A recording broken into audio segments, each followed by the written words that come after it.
Hello, friends. Welcome to OAWA's weekly update on money and economy. We begin with some concerning news on the global front. As per a speech made by Geeta Gopinath, the IMF chief economist, global public debt has been rising since the mid 1970s. As on end of December 2022, it stands at 92% of global GDP. Added to this, many countries have pressure to take on more debt. In advanced economies, due to more large spending needs from aging populations, and in emerging and developing economies to achieving sustainable development goals. Apart from this, demands on government budgets are increasing also for purpose of delivering social support as insurer of first resort, to financing the green transition, to bolstering defense spending, to renewed push for industrial policies and sectoral subsidies. According to Geeta Gopinath, the combination of record high global debt levels, higher for longer interest rates, and weak growth prospects poses a triple challenge for policymakers. In a shock prone world, very few countries will have the fiscal space to support their economies. Governments need to rethink what they can and cannot do. They cannot be the insurer of first resort for all shocks. Revenues also need to keep up with spending. Fiscal policy needs to be in sync with monetary policy. That apart, government needs to evaluate vulnerabilities arising not only from public debt levels but also from the composition of debt, the identity of creditors, currency, and maturity composition that apply. Finally, governments need to get on a sustainable fiscal path and have the discipline to meet their targets and course correct.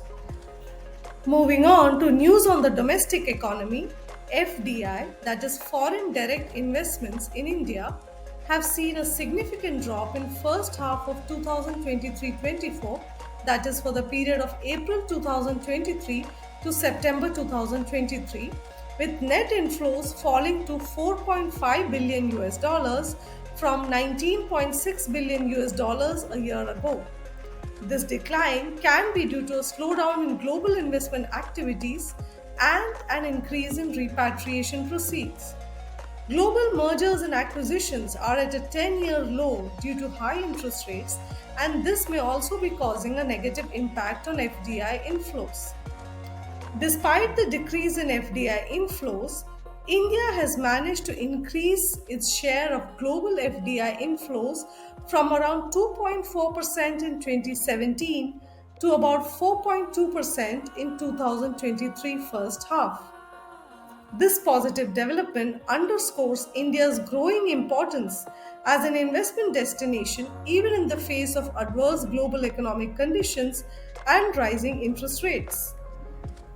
Moving on, during the week, RBI came out with prudential guidelines of higher risk weights on unsecured personal loans, credit cards, and lending to non-bank NBFCs by 25 percentage points to level of 125%.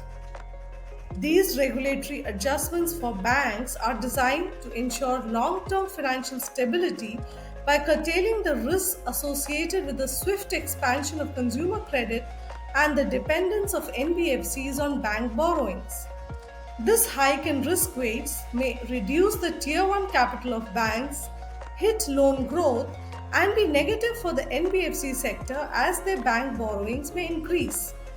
It can also lead to higher lending rates and hit the profitability of banks and NBFCs.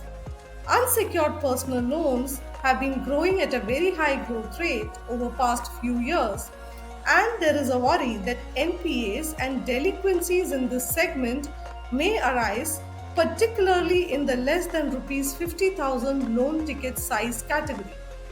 Some listed banks and NBFCs saw a fall in their share prices after the announcement. Moving on to news on India's IPO market, which is currently buzzing with a slew of new issues.